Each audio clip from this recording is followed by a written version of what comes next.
Easy go.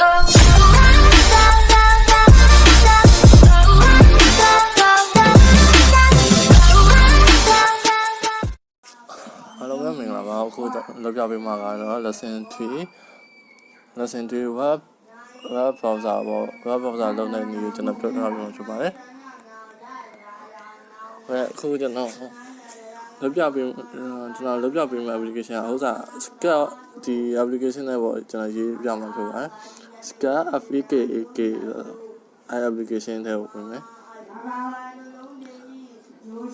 ဒီကောင်နဲ့ဘာလို့လုပ်ကြလဲဆိုတော့ဒီကောင်ကကျွန်တော်ဘလော့မလို့ပေါ့ကျွန်တော် download ဆွဲတဲ့ခါကျရင်ဘလော့မလို့ပြကျွန်တော် original version တွေကျတော့သူကဘလော့နဲ့ပဲဆက်လို့ရမယ်သူ့မှာ permission မပါဘူးဒီကောင်မှာကျ permission ပါကဲတနာတော့ဒါကျွန်တော်တနာလုပ်ထားတာပေါ့ထားလိုက်ပါမယ်တိလုပ်ပြမယ်နော်နောက်ဆုံးပေါင်းလေးနှိပ်မယ်နှိပ်ပြီးတော့ကျွန်တော်ဥပမာဥစား browser ပေါ့ browser ပဲထားလိုက်ပါရဖို့ WSER browser เนาะကျွန်တော်ဒီ icon မှာကျွန်တော် icon ထည့်ပြပါမယ်ဘယ်လိုဘာပုံထည့်မလဲဆိုရင်ကျွန်တော်မှရှိရကျွန်တော်မြန်မာနိုင်ငံအလန်တောင်ပေါ့ရင် PG ပေါ့ဘာမစ်ကိုပုံလေးနဲ့လုပ်ကြရအောင်နော်ပြီးရင် create update လေးနှိပ်လိုက်မယ်ဟုတ်အာရွပါပြီးရင်ကျွန်တော်တို့ဘာမှမလုပ် linear view လည်းမလုပ် scalar view လည်းမလုပ်နောက်လို့တာ web view လို့တယ်ကျွန်တော် web view နဲ့ပဲလုပ်မှာဆိုတော့ web view ပဲချလိုက်မယ်ချပြီးကျွန်တော်တို့ဒီ event ဒီအပေါ်က event ပေါ့ဒီ event နှိပ်မယ်နှိပ်ပြီးကျွန်တော် on key ကိုတောင်းမယ် on key ကိုထပ်တောင်းမယ်တွားပြီးကျွန်တော်တို့အခုကျွန်တော်ရှာမှာကကွန်နောက်တောင်းမယ်ကျွန်တော်တို့ဘယ်လိုလုပ်လဲဆိုတော့ကျွန်တော်ဥစား internet မရှိရင်ကျွန်တော်တို့အလုံးမလုံးပဲနဲ့ပြန်ထောက်သွားတဲ့ပုံစံလေးပေါ့အဲ့လိုလုပ်မယ်အဲ့တော့ကျွန်တော် edit component တော့ပြီး edit component နှိပ်မယ်နှိပ်ပြီး request network ဆိုတာ wifi ပုံစံလေးအဲ့ကောင်လေးကိုယူပြီးကျွန်တော် request RQ ပဲပြလိုက်မယ်ကျွန်တော်ကျတဲ့ number ပြလို့ရတယ်နော်ပြီးတော့ကျွန်တော်ဒီအောက်ဆုံးဟာဒီ start network request to method ဆိုတဲ့ဟာလေးကျွန်တော်ယူလိုက်မယ်ယူပြီးဒီမှာချိန်ပြီးကျွန်တော်ဆွမ်းတာပေးခဲ့ဟာလေးဒီမှာလိုက်ပြီးချိန်ပေးမယ်ဒီမှာကျကျွန်တော် cut လေးထားတယ်နော် cut ထားမယ် cut ထားပြီးဒီမှာဥပမာကျွန်တော်တို့ https ပြီးတော့ www.google နဲ့တော့နော် google.com YouTube နဲ့လည်းတော်အဲ့ Google နဲ့မှာ YouTube တောင်းပြီးတော့လည်းတော်လို့ရတယ်နောက် Google နဲ့ပဲတော်ပြမယ်ဒီနေရာမှာကျကျွန်တော်တို့ RQ ဆိုပြီးထားတယ် record ဆိုတာဟာလေးနောက်ထားရကြိုက်လာထားရအဲ့နေရာပြသမရှိဘူးပြီးကျွန်တော် view သွားမယ် view တော့ကျွန်တော် view search URL ဆိုတာလေးလိုက်ရှာလုတ် URL ပေါ့ okay ပြီးရင်ကျွန်တော် review ကပြီးခဲ့တာမှတ်ချက်ဒီမှာကျွန်တော်တို့စနာလိုပဲ https www.google.com ပြီး save လိုက်မယ်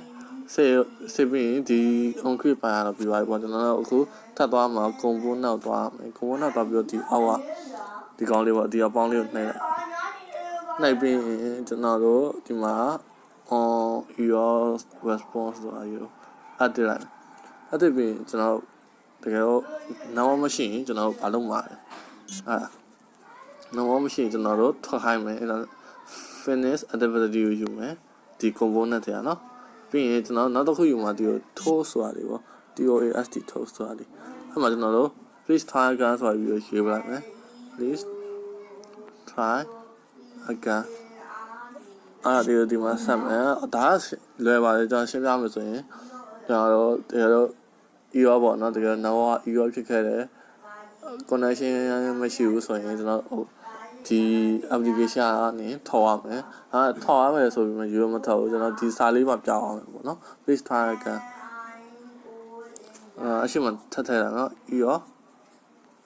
no connection ဒါရရှိနေတော့တူနေတယ်ဘာကပြီးတယ်ဘာပါလဲယူရတယ်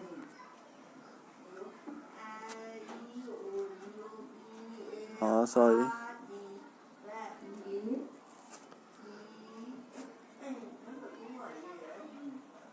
connection ပေါင်းတော့မှန်တော့ sorry ဟောလာမသိဘူး free connection your connection please try again ဆို okay နောက်ပြီးရင်ထွက်လိုက်မယ် sorry ဘာသာပေါင်းမှားရင်လည်းဖွင့်လို့ပြပါထပ်ပြီးရင်ကျွန်တော်အကုန်ပြီးသွားပြီဆိုတော့ကျွန်တော်အခု run လိုက်နော် run လိုက်မယ် okay ကျွန်တော်နောက်ပိတ်ပြီးတော့အရင် run ပြမယ်no sorry ညပါလေ okay browser open နှိပ်လိုက်မယ်နောက်မရှိတော့ကျွန်တော်ထောက်ရတယ် your connection please try again ဆိုပြီးအောက်မှာစာလေးပြသွားတယ်နော်အဲ့တော့ကျွန်တော် internet ဖွင့်ပြီးပြန်ဝင်လိုက် okay ဒီ browser လေးနော်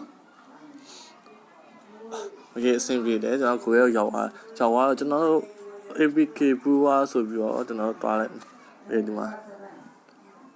APK brewer ဆိုပြီးတော့ရောက်လာတယ် APK brewer.com ထပ်နိုင်လိုက်ဒီကောင်တစ်ခုရှိတာကျွန်တော်ခုံးပါလို့ဒီနေရာဘာတွေမပြေဘူးအလောလောဆိုတိတ်တော့မတရားဒါမှနှိပ်ပြီးဆိုတာနဲ့သူကနည်းနည်းဆောက်ရတယ်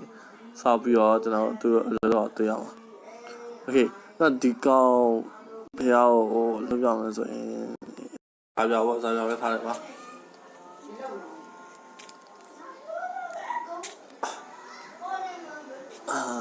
download update ပါနော်ဟိုဆက်ရ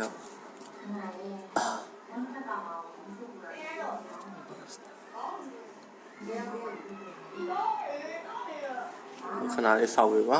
သူ download တင်လုပ်နေပါတယ်ပြီးတော့ line ရတယ်မကောင်းဘူး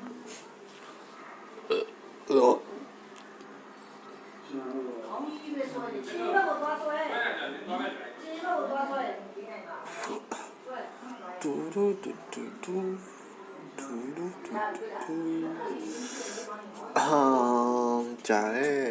this is ကြားတယ်တတိမကပိုက်အော်ကြားနေ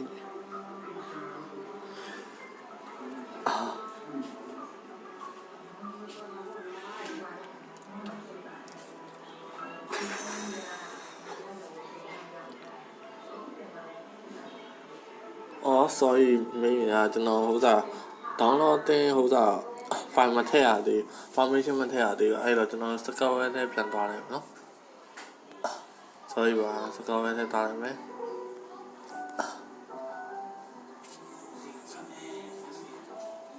ပြီးတော့ကျွန်တော် update ကိုဝင်လိုက်မယ်ဒီ normal browser ဆိုတဲ့ဟာတွေကိုဝင်ပြီးတော့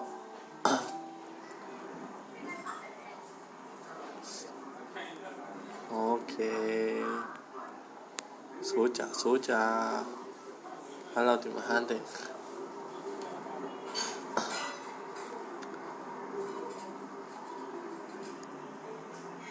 okay ရောက်ပြီကျွန်တော်ရောက်ပြီဆိုတော့ဒီဘက်တော့မယ်ပြီးရင် on screen မှာပြန်ကြည့်လိုက်